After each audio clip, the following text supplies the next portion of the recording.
আসসালামু আলাইকুম বোনেরা, কেমন আছেন? আমিও ভালো আছি। আজকে আপনাদের সাথে শেয়ার করব একটি কচুরলতির ভর্তা। দুর্দান্ত স্বাদের কচুরলতির ভর্তা বানাবো আজকে। এই যে কড়াইটা গরম হয়ে গেছে, দিয়ে দিচ্ছি। এখন শুকনা মরিচগুলা ভেজে নিচ্ছি।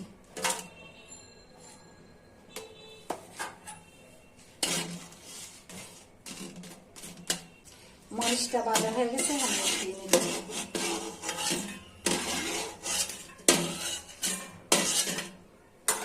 এখন 3-4 কোয়া রসুন ভেজে নিচ্ছি। কচুরলতির ভর্তাটা রসুন।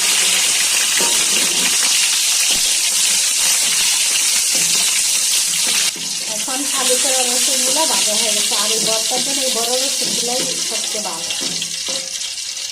আগে থেকে বাপিয়ে রাখা কচুরলতিগুলা তেলে ভেজে নিচ্ছি।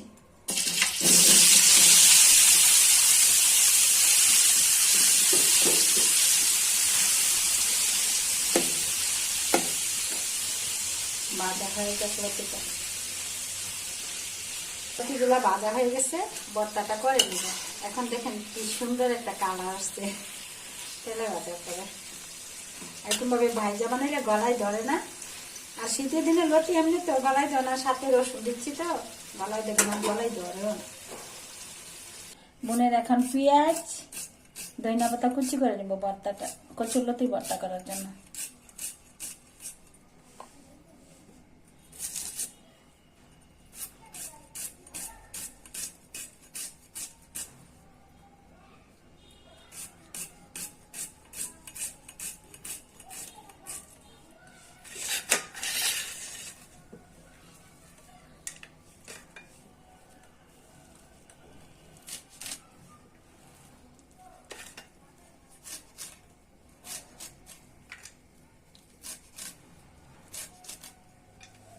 বোনের এখন ভর্তা বানানোর জন্য মরিচ আর লবণ কষাইলা নিতেছি।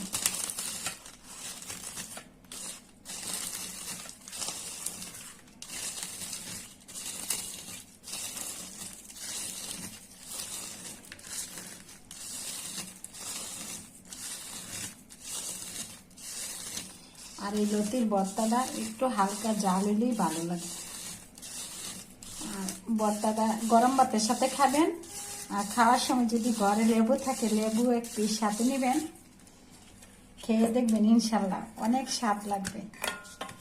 কচুরলতির ভর্তা গরম ভাত দিয়ে আর সরিষার তেল সাথে এক পিস লেবু হইলে আর কিছুই লাগে না। ওই ভর্তাটাই চেটে পেটে ভাত খেয়ে উঠবেন।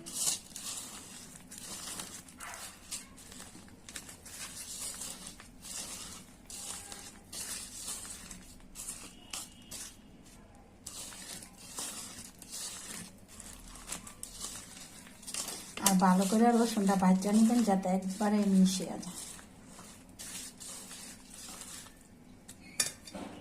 সাথে দেওয়া দিচ্ছি পেঁয়াজ, ধনিয়া পাতা।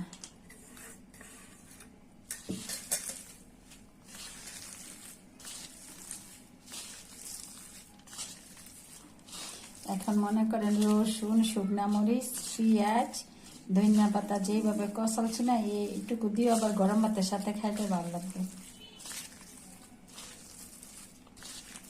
এখন ভর্তাটা বানিয়ে নিচ্ছি।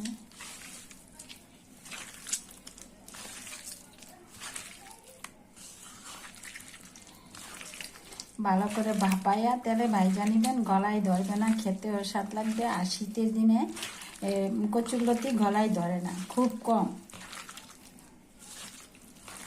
গরমের দিনেও খাইতে পারবেন, কিন্তু শীতের দিনে বেশি ভালো লাগে, গলায় ধরে না তো।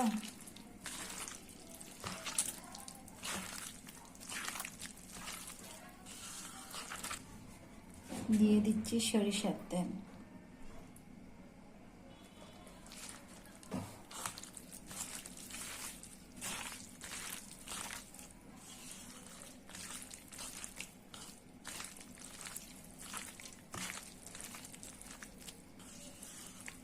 দেখি একটু টেস্ট করে।